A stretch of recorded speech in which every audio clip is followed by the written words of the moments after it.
مبسملا و محمدلا و مسلیا و مسلمہ اما بعد، معزز دوستو، آج 11 فروری 2022 بروز جمعۃ المبارک ہے اور رجب المرجب کا مہینہ اپنی آب و تاب سے شروع ہے۔ میں نے گزشتہ مہینہ جمادی الثانی میں حضرت سیدنا ابو بکر صدیق رضی اللہ تعالیٰ عنہ کے حوالے سے چند معروضات پیش کی تھی، لیکن حضرت ابو بکر صدیق رضی اللہ تعالیٰ عنہ کے حوالے سے خلافت کے مسئلے کو اس لیے چھوڑا تھا کہ میں آئندہ جمعہ آپ کی خدمت میں عرض کر پاؤں گا۔ میرے دوستو، میں نے آج کی گفتگو میں آپ کے سامنے خلافت بلا فصل کے اسلامی دلائل پر بات کرنی ہے۔ سب سے پہلے یہ سمجھیں خلافت کیا ہے، پھر سمجھیں بلا فصل کیا ہے۔ امت مسلمہ کا عقیدہ اور نظریہ ہے کہ رسالت مآب علیہ الصلوۃ والسلام کے دنیا سے جانے کے بعد سرور کائنات صلی اللہ علیہ وآلہ وسلم کی امت کو سنبھالنے کے لیے جس شخص کا انتخاب ہے اس کو امیر المؤمنین اور جانشین اور خلیفہ کہتے ہیں۔ اب سوال یہ پیدا ہوتا ہے کہ وہ امیر المؤمنین اور جانشین کون ہیں اس دھرتی پر؟ رسالت مآب علیہ الصلوۃ والسلام کے بعد کس کا سر اس قابل ہے کہ اس کے سر پہ امت کی سرداری کا تاج سجے؟ امت میں کس کے کندھے اتنے مبارک ہیں جن کے کندھوں پر امت کی قیادت کے تمغے سجیں؟ تو امت مسلمہ کا اتفاق ہے کہ وہ حضرت ابو بکر صدیق رضی اللہ تعالیٰ عنہ ہے۔ ہم حضرت ابو بکر صدیق رضی اللہ عنہ کو حضور پاک کا نائب، خلیفہ کا معنی نائب سمجھتے ہیں، اور بلا فصل کا معنی کہ حضور اور ان کے دور میں کوئی اسپیس نہیں ہے، کوئی درمیان میں اور حکومت نہیں ہے، کوئی درمیان میں اور خلیفہ نہیں ہے، بلکہ یہ بغیر کسی فاصلے کے یہ حضرت ابو بکر صدیق امت کے امام ہیں حضور پاک کی طرف سے۔ اب اس کے دلائل کیا ہیں؟ یہ ایسا مسئلہ ہے کہ اس کے دلائل بڑے آسان ہیں، قرآن کریم میں بھی ہیں، احادیث نبویہ میں بھی ہیں۔ مسئلہ یہ ہے کہ آج ہماری عوام علماء کے ساتھ بیٹھتی نہیں ہے، یا بیٹھتی ہے تو دلائل سمجھتی نہیں، اسی لیے ہم آگے بیان کرنے سے قاصر ہوتے ہیں، ورنہ قرآن کریم واضح الفاظ میں اور کھلے آیات کے اندر صحابہ کرام مہاجرین کی خلافت کو ذکر فرماتا ہے۔ یہ میں آپ کے سامنے قرآن کریم سورت نمبر 24 سورت نور آیت نمبر 55 پڑھ رہا ہوں۔ یہ وہ آیت ہے جو آپ سورت نور میں تلاوت کے وقت ہر وقت پڑھتے ہیں، اور رب کریم اس آیت کے اندر خلافت کے مسئلے کو بیان فرما رہے ہیں۔ بسم اللہ الرحمن الرحیم۔ وعد اللہ الذین آمنوا منکم وعملوا الصالحات لیستخلفنہم فی الارض کما استخلف الذین من قبلہم ولیمکنن لہم دینہم الذی ارتضی لہم وليبدلنهم من بعد خوفهم امنا يعبدونني لا يشركون بي شيئا ومن كفر بعد ذلك فاولئك هم الفاسقون۔ رب کریم فرماتے ہیں کہ اے لوگوں، میں نے تمہارے ساتھ وعدہ کیا ہے جو ایمان لائے ہیں۔ اور یہ بات یاد رکھیں، جب یہ آیت اتر رہی تھی تو رب کریم جو منکم کا جملہ فرما رہے تھے، یہ وہ تھے جو پیغمبر علیہ الصلوۃ والسلام کے ساتھ ہجرت کر کے آئے تھے۔ یہ منکم کا لفظ مہاجرین کے لیے، تم میں جو مہاجرین ہیں جنہوں نے ایمان لایا اور نیک عمل کیے، عمل صالح سنت کے مطابق اعمال کیے، لَيَسْتَخْلِفَنَّهُمْ فِي الْأَرْضِ، میں ان میں چند مخصوص افراد کو زمین میں حکومت اور خلافت دوں گا۔ یہ رب کریم نے رسالت مآب علیہ السلام کی زندگی مبارک میں یہ آیت اتار دی۔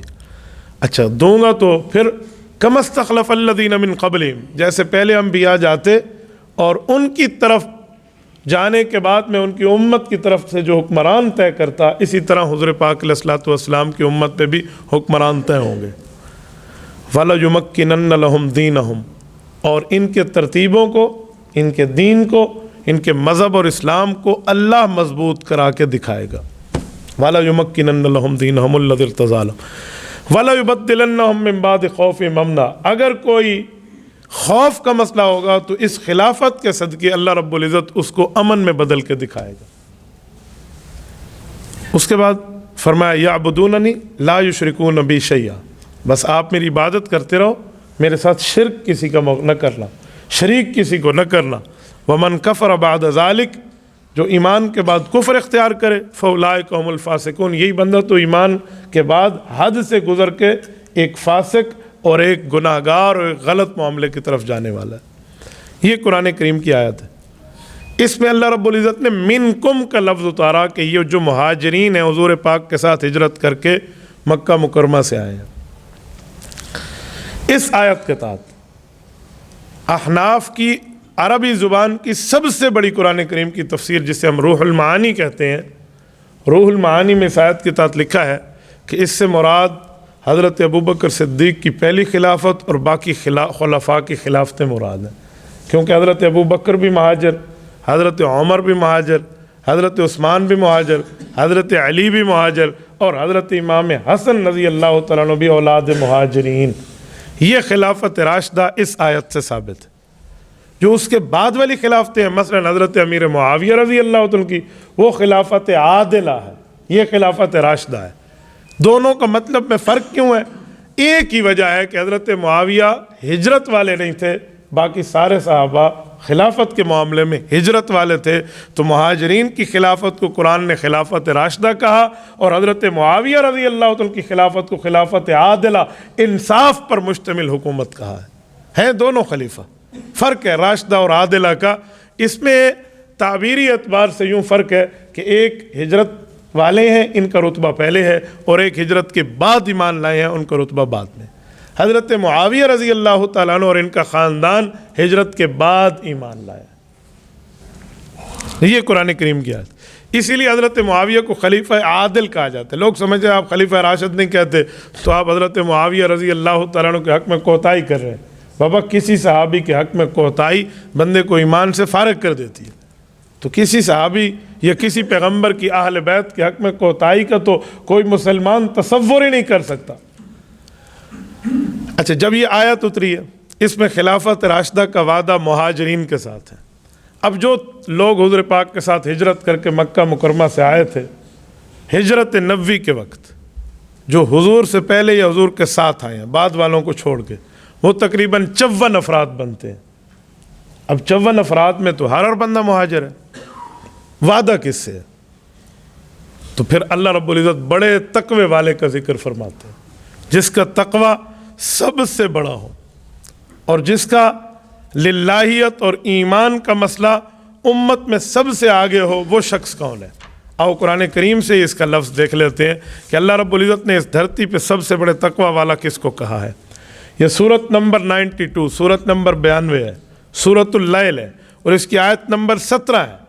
رب کریم فرماتے ہیں کہ قیامت میں جہنم کا منظر بڑا سخت ہوگا، وہ جہنم جس میں لوگ ڈالے جائیں گے اور اس سے کوئی بچائے بھی جائیں گے، اور جو سب سے بڑا بچایا جائے گا امت میں، وہ سب سے بڑا تقوی والا ہوگا۔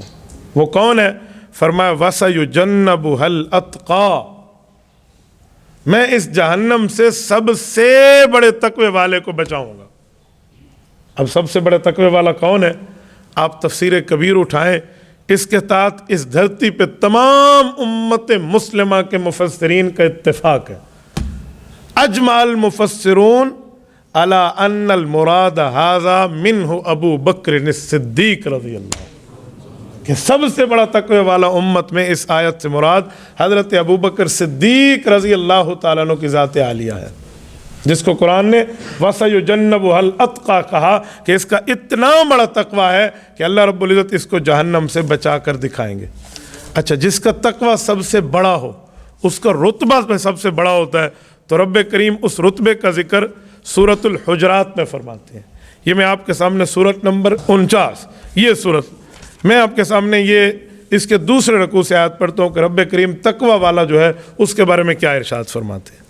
اب ذرا سنیں، اللہ رب العزت فرماتے ہیں ان اکرمکم عند اللہ اتقاکم، کہ تم میں سب سے زیادہ جو اللہ کے نزدیک عزت والا ہے وہی ہے جو سب سے بڑا تقوی والا ہے، یعنی جس کی عزت، احترام، مقام، مرتبہ، ویلیو سب سے زیادہ امت میں ہے اللہ کے ہاں۔ ان اکرمکم عند اللہ، وہ کون ہے؟ اتقاکم، جو تم میں سب سے بڑا تقوی والا ہے۔ یہ حضرت ابوبکر صدیق رضی اللہ تعالیٰ عنہ کی ذات اقدس کے تقوی کی بات کر رہی ہے۔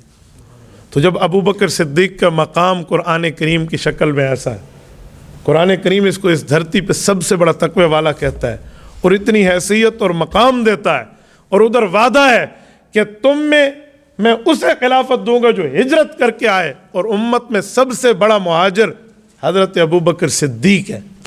حضور پاک تو نبوت میں ہے نا، نبوت سے ہٹ کے امت کی بات اگر کریں تو امت میں سب سے بڑا تقویٰ، سب سے بڑا رتبہ، سب سے بڑا درجہ اور سب سے بڑی ہجرت ابو بکر صدیق کی ہے، اور وعدہ خلافت بھی ان مہاجرین اور تقویٰ والوں سے ہے جن کے ساتھ معاملات ٹھیک ہے۔ تو اس آیات کریمہ بلکہ ان تمام آیات کریمہ کی شکل میں بھی حضرت ابو بکر صدیق کی خلافت نظر آتی۔ اگر ہم احادیث پاک اٹھائیں اور احادیث پاک کی ویلیو اور حیثیت دیکھیں تو حضرت ابو بکر صدیق رضی اللہ تعالیٰ عنہ کی ذات اقدس کے لیے قرآن کریم کے بعد حدیث نبویہ کتنی اہمیت بتاتی ہے۔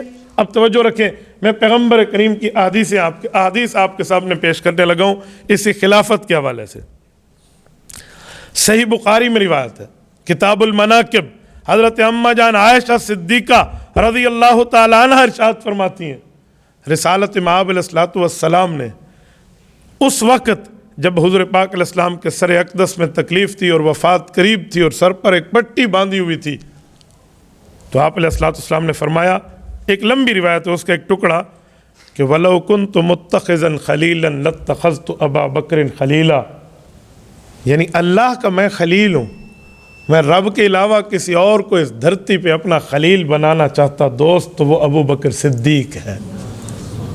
اور پھر اس کے بعد حضرت ابو بکر صدیق رضی اللہ تعالیٰ عنہ کو یہ مقام دیا، صحیح مسلم کی روایت ہے کہ حضور پاک علیہ السلام نے فرمایا، جاؤ ابو بکر کو کہو وہ میرے مصلی پہ نماز پڑھائے۔ یار نماز کا حکم حضور پاک کو کب آیا فرض نماز کا؟ معراج پر۔ معراج کے وقت سے لے کر وفات نبویہ تک مصلی امامت پہ کئی صحابہ کرام نے امامتیں کی ہیں، لیکن حضور پاک کی غیر موجودگی میں، جب حضور جہاد میں تشریف لے جاتے، کسی غزوے میں تشریف لے جاتے، تو کبھی حضرت عبداللہ ابن ام مکتوم امامت فرماتے۔ تبوک کے موقع پر جب حضور تشریف لے گئے تو پیچھے حضرت علی المرتضیٰ رضی اللہ عنہ کو رکھا، کبھی کس صحابی کو، کبھی کس صحابی کو، لیکن اپنی غیر موجودگی میں۔ اس دھرتی پر یہ فضیلت حضور کی موجودگی میں کسی کو نماز پڑھانے کی ہے تو وہ ابو بکر صدیق ہے، رسول اللہ کی موجودگی میں۔ اور خود فرمایا، مرو ابا بکر فلیصلی بالناس، جاؤ ابو بکر کو میرا حکم سناؤ، ابو بکر تو امت کا امام بن جا اور لوگوں کو نماز پڑھا۔ صحیح مسلم میں ہے کہ جب حضرت ابو بکر کو حکم دیا جا رہا تھا تو اماں جان عائشہ رضی اللہ تعالیٰ عنہ سامنے ٹھہری تھی، گھر میں، حضور پاک کے گھر اقدس میں۔ تو اماں نے حضرت ابو بکر صدیق اپنے والد کے لیے عرض کیا کہ یا رسول اللہ، آپ کا حکم سر آنکھوں پہ، لیکن میرا ایک مشورہ ہے، میرا والد بہت نرم دل ہے، وہ آپ کے مصلی کو آپ کی موجودگی میں خالی نہیں دیکھ کر برداشت کر پائے گا۔ آپ علیہ السلام نے فرمایا، عائشہ آپ کی بات کا مطلب کہ میں چاہتی ہوں کسی اس طرح بندے، مضبوط بندے کو آپ حکم کریں جیسے حضرت عمر ہے، تاکہ نماز میں خلل بھی نہ آئے اور نماز بھی ادا ہو جائے۔ آپ علیہ السلام نے قدر توقف فرمایا اور فرمایا، ما یقبل اللہ والمؤمنون ما خلا ابا بکر، عائشہ اللہ یہی چاہتا ہے ادھر ابو بکر آئے، اللہ یہی چاہتا ہے۔ حضرت عائشہ رضی اللہ تعالیٰ عنہ خاموش ہو کہ رب یہی چاہتا ہے، ما یقبل اللہ والمؤمنون ما خلا ابا بکر، نہ امت مانتی ہے نہ رب مانتا ہے، مانتے ہیں تو ابو بکر کو ادھر مانتے ہیں۔ حضرت ابو بکر کے ہاتھ مصلی دے دیا گیا، اور ایک نماز تو ایسی آئی ہے یار، جس نماز میں ابو بکر امامت شروع کر چکے، تلاوت شروع کر چکے ہیں، رسول اللہ صلی اللہ علیہ وسلم نے وضو کیا، پھر غشی طاری ہوئی، پھر وضو کیا، پھر غشی طاری ہوئی، آخر ابو بکر نے نماز شروع کرائی اور تلاوت شروع ہے۔ آپ علیہ الصلوۃ والسلام کو قدر افاقہ ہوا تو حضور پاک علیہ السلام نے دو صحابہ کے کندھوں پر ہاتھ رکھ کر نماز میں شمولیت کے لیے ارادہ کیا اور آئے۔ ابو بکر صدیق رضی اللہ تعالیٰ عنہ اس نماز میں تھے، حضور اقدس صلی اللہ علیہ وآلہ وسلم اس صف میں آئے۔ جب امام کے سامنے کوئی سترہ موجود ہو نا، پھر صف کے سامنے سے چلنے میں کوئی گناہ نہیں ہے۔ امام کے سامنے آؤٹ موجود ہو تو بس امام کا سترہ مقتدی کا سترہ ہوتا ہے، سیکورٹی لیول پہ بھی آگے گزر سکتا ہے بندہ جماعت میں، یا کسی اور وجہ سے بھی گزر سکتا ہے، امام کے آگے سترہ۔ تو حضرت ابو بکر جہاں ٹھہرے ہیں امام کے آگے سترہ ہے، حضور پاک علیہ السلام پہلی صف کے آگے سے آئے ہیں. حضرت ابوبکر صدیق کو احساس اس وقت ہوا جب حضرت رسول اللہ بالکل قریب آئے. حضرت ابوبکر ہٹنے لگے. حضور نے فرمایا مکانک، ابوبکر یہاں ٹھہرے رہو. لیکن ابوبکر صدیق دل میں کہتے تھے کہ ابن ابی قحافہ کی ہمت یہ نہیں ہے کہ وہ امام الانبیاء کا امام بنے. یہ پیچھے ہٹے. آپ علیہ الصلوۃ والسلام نے نماز کی امامت کرائی ہے. ابوبکر پیچھے ہٹ کے صف میں بھی نہیں آئے کیونکہ صف تو پوری ہے، کہاں جائے؟ یعنی آگے حضور پاک ہے، اکیلے پیچھے حضرت ابوبکر ہے. اتفاق ہی ایسا بن گیا ہے نا، کوئی صف میں جگہ ہی نہیں ہے. اور پھر صحابہ کرام نے حضور پاک علیہ السلام نے وہیں سے نماز شروع فرمائی جہاں سے ابوبکر نے چھوڑی تھی. یہ نہیں ہے کہ شروع سے کر دیں، جہاں سے چھوڑی تھی وہیں سے شروع فرمائی. اور اپنے پیچھے اکیلے ابوبکر، پھر پیچھے صحابہ. یہ اشارہ تھا کہ اب میں ہوں، میرے بعد یہ ہے، اس کے بعد تم ہو. یہ نماز ایسی پوری ہوئی. حضرت ابوبکر صدیق رضی اللہ تعالیٰ کا مقام اور مرتبہ میں ایک حدیث اور آپ کی خدمت میں کتاب السنہ سے پیش کرتا ہوں.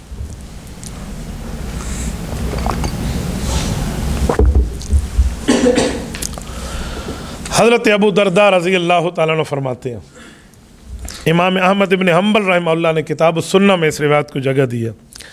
فرماتے ہیں رآنی رسول اللہ صلی اللہ علیہ وسلم وانا امشی بین یدی ابی بکر، کہ ایک مرتبہ سارے صحابہ چل کے آ رہے تھے، رسول اللہ صلی اللہ علیہ وسلم دیکھ رہے تھے. حضرت ابو درداء کہتے ہیں میں رسول اللہ صلی اللہ علیہ وسلم سے محبت اور عقیدت میں تھوڑا تیز چل کے پہلے آنے لگا تو میں ابوبکر صدیق کے آگے ہو گیا اور ابوبکر میرے پیچھے ہو گئے. میں چل رہا ہوں، آپ علیہ الصلوۃ والسلام کی نظر اقدس پڑی تو حضور پاک علیہ الصلوۃ والسلام نے فرمایا لم تمشی امام من هو خیر منک، آپ اس کے آگے کیوں چل رہے ہو جو آپ سے بہتر ہے؟ کیوں چل رہے ہو اس کے آگے؟ ان ابا بکر خیر من طلعت علیہ الشمس وغربت، ابو بکر ہر اس شخص سے امت میں بہتر ہے جس شخص کے لیے صبح ہوتی ہے، جس شخص کے لیے شام ہوتی ہے. یہ رسالت امام علیہ الصلوۃ والسلام. حضرت ابو درداء رضی اللہ تعالیٰ عنہ پیچھے ہٹے، حالانکہ حضرت ابو درداء کا کم مقام ہے. آپ حدیث نبویہ میں ان کی روایات تو دیکھیں، اس درجے تک بھی حضرت ابو بکر صدیق کو رسول اللہ صلی اللہ علیہ وآلہ وسلم فوقیت دیتے تھے. اور یہ صحیح بخاری کی ایک حدیث پیش کرتا ہوں کتاب المناقب سے.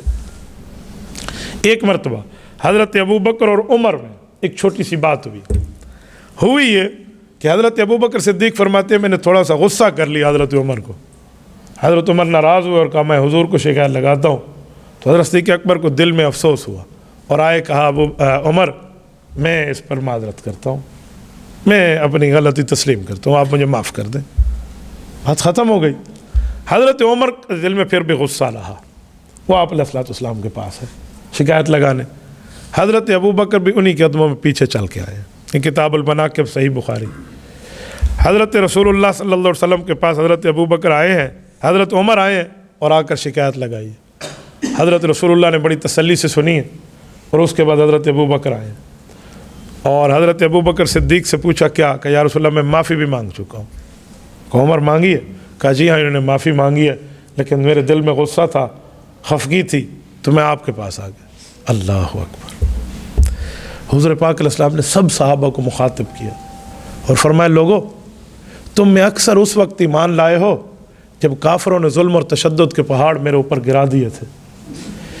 یہ اکثر مکہ والے جب میری تکذیب کرتے تھے ابو بکر میری تصدیق کرتا تھا. کہ یہ مجھے دھتکارتے تھے، یہ مجھے سینے سے لگاتا تھا. انتم تارک لی صحابی، تم میرے لیے میرے اس صحابی کو معاف نہیں کر سکتے؟ حضرت عمر رونے لگے. یا رسول اللہ بس ٹھیک ہو گیا. کہا میرے لیے میرے اس صحابی کی رعایت نہیں کر سکتے؟ اتنی فوقیت رسول اللہ کی ذات اقدس نے حضرت ابو بکر کو دی. اور میرے دوستو سیدنا ابو بکر صدیق رضی اللہ تعالیٰ عنہ کا مقام اور مرتبہ میں آپ کے سامنے حضرت علی المرتضیٰ رضی اللہ تعالیٰ عنہ کے خطبے سے نقل کرنے لگا. حضرت علی المرتضیٰ جب خلافت پر تشریف لائے اور چوتھے نمبر پر خلیفہ راشد بنے تو جب خطبہ ارشاد فرمایا حضرت علی المرتضیٰ رضی اللہ تعالیٰ عنہ نے یہ اس کو امام ابو بکر رحمہ اللہ نے کتاب الشریعہ میں نقل کیا ہے۔ سیدنا علی المرتضیٰ رضی اللہ عنہ نے فرمایا، اے لوگو، رسالت مآب علیہ الصلوۃ والسلام کے بعد ان خیر الناس بعد رسول اللہ صلی اللہ علیہ وسلم ابو بکر کا اس دھرتی پر ہمارا عقیدہ ہے، حضور پاک کے بعد امت میں کوئی سب سے بہتر ہے تو ابو بکر صدیق ہے۔ یہ سیدنا علی المرتضیٰ کسی کمرے میں بیٹھ کر بات نہیں فرما رہے، یہ آن ایئر بات کر رہے ہیں، یہ خطبہ ارشاد فرما رہے ہیں، علی رؤوس الناس اور مجمع میں گفتگو کرتے ہوئے لوگوں کو علی المرتضیٰ اپنا عقیدہ اور نظریہ سمجھا رہے ہیں۔ اور میرے دوستو، رسالت مآب علیہ الصلوۃ والسلام کے لیے ایک حدیث پاک کو ابو بکر صدیق کی ذات اقدس پر میں پیش کرتا ہوں۔ یہ بھی امام ابو بکر رحمہ اللہ نے کتاب الشریعہ میں اس کو نقل کیا ہے۔ حضرت انس فرماتے ہیں، رسالت مآب علیہ الصلوۃ والسلام نے دعا کی، یہ وفات سے پہلے کی دعا ہے۔ کیا فرمایا؟ رفع یدہ رسول اللہ صلی اللہ علیہ وسلم، حضور پاک علیہ السلام نے ہاتھ بلند کیے اور یوں دعا کی، اللہم اجعل ابا بکر معی فی درجتی یوم القیامہ فاوحی اللہ الی انی قد استجبت لک۔ حضور پاک علیہ السلام نے ہاتھ اٹھا کر مانگا، میرے مولا، قیامت میں جنت کے اندر جو مقام مجھے دے گا، میرے اس گھر میں بھی میرے ساتھ ابو بکر صدیق کو میرا ساتھی بنا دے۔ آپ علیہ السلام نے دعا مانگی۔ حضرت انس کہتے ہیں، رسالت مآب کو خوشخبری دی گئی، رب کریم نے رسول اللہ کے دل اقدس پر یہ بات اتار دی کہ ہم نے آپ کی دعا کو سن بھی لیا ہے اور قبول بھی کر لیا۔ تو میرے دوستو، یہ ابو بکر صدیق رضی اللہ عنہ کی ذات اقدس ہے۔ اس سے آپ اندازہ لگا لیں کہ ابو بکر صدیق رضی اللہ عنہ کا مقام اور مرتبہ امت میں کتنا بڑا ہے، اور کس حد تک صحابہ کرام رضی اللہ عنہم اجمعین ابو بکر صدیق کی عزت اور احترام حضور کی طرف سے مامور بن کے کرتے تھے۔ اور سنیں، رسالت مآب علیہ السلام نے ایک موقع پر مزید ارشاد فرمایا لا ينبغي لقوم فیہ ابو بکر ان یؤمہم غیرہ، اگر مجمع جمع ہو اور ابو بکر بھی ہو، کسی اور کو اجازت نہیں دے رہا کہ وہ امامت کے مصلے پہ آئے، میرا مصلہ امامت ابو بکر کے حوالے کر دو۔ صحابہ کرام رضی اللہ عنہم اجمعین کے جو پڑوسی لوگ تھے مسجد نبوی کے، ان کے گھر کے دو دروازے ہوتے، ایک بازار جاتے وقت، گلی پہ جاتے وقت کھلتا، مسجد نبوی میں آتے تو ایک دروازہ مسجد نبوی کے قریب مسجد میں ہی کھول رکھا تھا، کیونکہ مسجد کے پڑوسی لوگ تھے یہ۔ وفات سے پہلے اللہ کے رسول نے فرمایا لا تبکین خوخۃ فی المسجد الا خوخۃ ابی بکر، صحیح بخاری میں روایت موجود ہے، فرمایا لوگوں اپنے سب دروازے مسجد سے بند کر دو، باہر سے نکل کے جیسے گلی میں جاتے ہو وہیں سے گزر کے مسجد کے لیے آنا۔ تو حضور پاک علیہ السلام صحابہ نے پوچھا، رسول اللہ سب دروازے؟ کہا جی ہاں سب بند کر دیں، یا میرا دروازہ مسجد نبوی میں کھلا رہے گا یا ابو بکر کا کھلا رہے گا۔ یہ اشارہ تھا کہ میرے بعد یہ قیادت کرے گا۔ صحیح بخاری کتاب الفرائض میں ایک اور روایت موجود ہے، ایک عورت آئی ہے رسالت مآب علیہ الصلوۃ والسلام کے پاس اور آ کر کہتی ہے، یا رسول اللہ مجھے مسئلہ سمجھا دے۔ تفصیلی مسئلہ تھا، حضور پاک علیہ السلام سفر پر جا رہے ہیں، آپ علیہ السلام نے فرمایا ایمرجنسی ہے یا بعد میں سمجھایا جا سکتا ہے؟ کہ جی بعد میں سمجھا دے، اتنی ایمرجنسی نہیں ہے۔ کہ جی ٹھیک ہے، کہ میں سفر سے واپس آ جاؤں پھر آ جانا۔ اس خاتون کے منہ سے ایک عجیب جملہ نکلا، اس نے کہا ان اتیت ولم اجد کا کانہا تقول الموت۔ امام بخاری کہتے ہیں کہ اس عورت نے کہا، یا رسول اللہ اگر میں پھر آئی اور آپ دنیا سے رخصت ہو گئے تو میرا مسئلہ کون حل کرے گا؟ یہ اچانک اتفاق سے اس نے کہہ دیا۔ رسالت مآب علیہ السلام پابہ رقاب سفر ہے، چلنے لگے، حضور نے فرمایا علم یجدینی فاتی ابا بکر، میں نہیں ہوں گا، ابو بکر ہوگا، یہ تیرا مسئلہ حل کرے گا۔ آپ اندازہ لگا، ابو بکر صدیق رضی اللہ عنہ کو ایک ایک موقع پر رسول اللہ صلی اللہ علیہ وسلم نے یوں ساتھ رکھا، ایک ایک موقع پر۔ اور جب سب صحابہ کرام حضور پاک علیہ الصلوۃ والسلام سے دور ٹھہرے ہوتے کہ اس موقع پر کیا کہیں آپ علیہ السلام کو، کوئی اور مشورہ دینے کی پوزیشن میں نہ ہوتا، تو اس وقت اکیلا ابو بکر تھا جو رسالت مآب علیہ السلام کے پاس جا سکتا تھا۔ مثلا جنگ بدر والی رات، ادھر 1000 بندہ ہے، ادھر یہ 313 ہیں، کل 70 اونٹ ہے، 313 آدمیوں کے پاس 3 بندے ایک اونٹ پہ ہیں، کچھ نیزے اور 2-4 تلواریں ہیں، اور ادھر وہ ساز و سامان سے لیس ہے کافر۔ دنیا کی طاقت لے کر وہ آ رہا ہے اور شراب اور کباب کے نشے میں آ رہا ہے، اور ادھر یہ چند معدود مسلمان گنے چنے انگلیوں پر جو جنگ کے ارادے سے نہیں بلکہ قافلے کے ارادے سے گئے تھے، وہ تو جنگ ہو گئی جسے غزوہ بدر کہتے ہیں، اور مدینہ منورہ سے تقریباً 180-160 کلومیٹر دور ہیں اپنے گھروں سے۔ یہ جب یہاں پہنچے اور ادھر سے کفار اور بڑے بڑے کافر، ابو جہل، عتبہ، ربیعہ، شیبہ، عقبہ بن ابی معیط، اور بڑے بڑے سورما کفار کے تھے 24 سردار، یہ اپنے خاندانوں اور اپنے جو ہے نا باڈی گارڈ کے ساتھ حضور پاک کی ذات پر حملہ آور ہونے کے لیے آ رہے ہیں۔ تو بظاہر اسباب کی دنیا میں تو وہ بہت زیادہ تھے، تو حضور پاک علیہ السلام نے اس رات اللہ سے مانگنے کے لیے ٹائم کو وقف کر دیا۔ آپ جائیے بدر، اللہ آپ کو لے جائے، اللہ آپ کی برکت سے بدر ہمیں بھی دیکھنے کی توفیق عطا فرمائے۔ بدر میں ایک مسجد ہے جسے جامعۃ العریش کہتے ہیں، میں نے کئی بار اس عریش کی زیارت کی ہے۔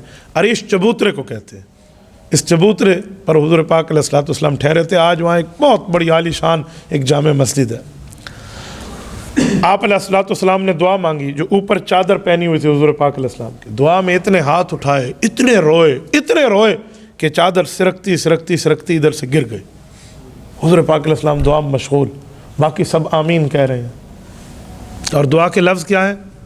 میرے مولا، میں تیرے دین کی خدمت کے لیے یہی وصولی لایا ہوں۔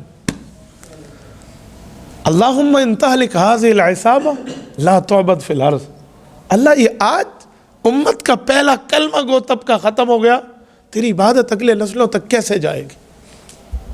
یعنی یہ آپ علیہ السلام کے الفاظ ہیں، اور دعا پر دعا شروع ہے۔ اتنی لمبی دعا کہ اتنا وقت گزر گیا کہ آج تک اتنی لمبی دعا کا معمول نہیں تھا رسالت مآب کا۔ اب رات کا وقت ہے، حضور نے آرام بھی کرنا ہے، باقیوں نے پہرا بھی دینا ہے۔ حضور پاک علیہ السلام کا آرام خراب ہوگا یا کیا ہوگا، یہ سب کے ذہن میں ہے، لیکن آگے جانے کی ہمت کسی میں یوں نہیں ہے کہ حضور پاک علیہ السلام کو کچھ عرض کیا جائے۔ اکیلے ابو بکر گئے اور جو پیچھے کندھے پر ہاتھ رکھا، سامنے یہ بھی نہیں آئے، کندھے پر ہاتھ رکھ کے کہا کہ یا رسول اللہ، اس وادی میں گرے آنسو عرش والا ضائع نہیں کرے گا، آپ تسلی رکھیں۔ آپ کے چہرے کو دیکھ کر تو بادل آ جایا کرتے ہیں، آپ کے چہرے کو دیکھ کر لوگ بارش کی دعا مانگتے ہیں، رب قبول کر لیتا ہے۔ آپ کے ان آنسوؤں کو اور آپ کی ان جماعت کو اللہ ضائع نہیں کرے گا، یا رسول اللہ آپ تسلی فرمائیں۔ یا تسلی رسالت میں آپ کو دینے، یہ ابو بکر صدیق کی ذات اقدس ہے۔ امت میں کسی کو جرت کہ وہ وقت کے نبی کو تسلی دے، یہ اللہ کی طرف سے حضرت ابو بکر کے دل پر کچھ الہام ہوا تو شاید انہوں نے عرض کر دی، ورنہ امتی نبی کے لیے یوں بات کر۔ اس موقع پہ حضرت ابو بکر صدیق نے رسالت مآب علیہ السلام کو اپنی بات سنوا دی تھی۔ ان مواقع پر بھی جہاں اور کوئی نہ جا سکتا، وہاں اکیلا ابو بکر صدیق جاتا تھا، اور کئی مواقع ایسے تھے کہ آپ اندازہ لگائیں کہ حضرت ابو بکر صدیق کو رسالت مآب نے اپنے ساتھ رکھا ہے۔ صحیح بخاری، یہ کتاب المناقب کی روایت پڑھتا ہوں غالباً، جی ہاں، یہ حضرت علی المرتضیٰ رضی اللہ تعالیٰ عنہ سے۔ حضرت علی فرماتے ہیں جب حضرت عمر رضی اللہ عنہ کی قبر بن رہی تھی روضہ پاک میں، جہاں حضور پاک کی، جہاں ابو بکر کی، پھر حضرت عمر کی، تو حضرت علی فرما رہے تھے عمر مجھے یقین تھا تیری مرقد یہاں بنے گی، مجھے یقین تھا تو انہی کے ساتھ رہے گا۔ کیوں؟ میں نے کئی بار رسول اللہ کو یہ فرماتے ہوئے سنا ہے، آنا ابو بکر و عمر، دخلت آنا ابو بکر و عمر، خرجت آنا ابو بکر و عمر، فعلت آنا ابو بکر و عمر۔ میں ابو بکر عمر نے یوں کیا، میں ابو بکر عمر نے یوں کہا، میں ابو بکر عمر یوں کہہ رہے ہیں۔ حضور ہمیشہ ابو بکر کے ساتھ تجھے بھی شامل کرتے، تیری قبر واقعی یہیں بننی تھی۔ حضرت علی المرتضیٰ جیسے بندے کے لیے، یعنی ابو بکر صدیق کو یوں صاف۔ مسند میں ایک روایت موجود ہے، رسالت مآب فرماتے ہیں آنا و ابو بکر و عمر خلقنا من تربت واحدۃ، کہ لوگوں جب زمین کی مٹی اٹھا کر پیدائش کی جا رہی تھی تو جو مٹی ہمارے لیے اٹھی ہے وہی ابو بکر کے لیے بھی اٹھی ہے، عمر کے لیے بھی اٹھی ہے۔ بس وہ مٹی نبوت والی ہے، یہ مٹی صحابیت والی ہے، ورنہ وہاں بھی وہ مٹی حضور کی مٹی کی پڑوسی تھی، یہاں بھی یہ جگہ حضور پاک کی جگہ کی پڑوس ہے، اتنا قرب۔ جب رسالت مآب دنیا سے رخصت ہوئے تو پیغمبر علیہ السلام کے صحابہ اور اہل بیت نے اتفاقی طور پہ ابوبکر صدیق کے ہاتھ میں ہاتھ دے کر بیعت کی تھی۔ کیوں؟ وہ ان تمام فضائل، دلائل، مسائل سے واقف تھے، آیات ان کے سامنے تھی، احادیث ان کے سامنے تھی۔ بلکہ حضرت علی المرتضیٰ کا لفظ موجود ہے، حضرت علی فرماتے ہیں میں ابو بکر کی خلافت پہ اس لیے راضی ہوا کہ میرے پاک پیغمبر نے انہیں مسلح امامت دیا ہمارے دین کے لیے، ہم نے انہیں بڑا چن لیا اپنی دنیا کے لیے۔ حضرت علی المرتضیٰ، آپ اندازہ لگائیں کہ سیدنا ابو بکر صدیق رضی اللہ تعالیٰ عنہ کا مقام اور مرتبہ اس امت میں کتنا بڑا اللہ کے نزدیک بھی ہے اور رسول اللہ کے نزدیک بھی۔ تو یہ خلافت بلا فصل ہے، یہ اس کے چند دلائل تھے، میں نے نمونے آپ کے سامنے پیش کیے ہیں، ورنہ اس مختصر مجلس اور نشست میں ابو بکر صدیق رضی اللہ عنہ کی خلافت کی اس بات کے لیے آیات قرآنیہ کی بات بھی پوری نہ ہو سکے، احادیث اور امت کے اجماع تو اپنی جگہ رہا۔ تو میرے دوستو، اللہ نے ہمیں خوش قسمت بنایا ہے، جو سب سے بڑا پیغمبر بنایا وہ بھی اللہ نے ہمیں دیا، اور جو سب سے بڑی کتاب بنائی وہ کتاب قرآن بھی اللہ نے ہمیں دی، اور جس کو اس امت کا سب سے بڑا سربراہ بنایا وہ ابو بکر صدیق بھی ہمیں دی۔ اس پر اللہ کا بندہ شکر ادا کر، اللہ کا کرم ہے، فضل ہے، یہ بڑے نصیب کی بات ہے، یہ بڑے کرم کے ہیں فیصلے، ایسے نہیں ہوتا۔ میری دعا ہے رب کریم حضرت ابو بکر صدیق رضی اللہ تعالیٰ عنہ کے تربت اقدس پہ کروڑوں اربوں رحمت نازل فرمائے۔ اقول قولی ھذا واستغفر اللہ وآخر دعوانا ان الحمد للہ رب العالمین۔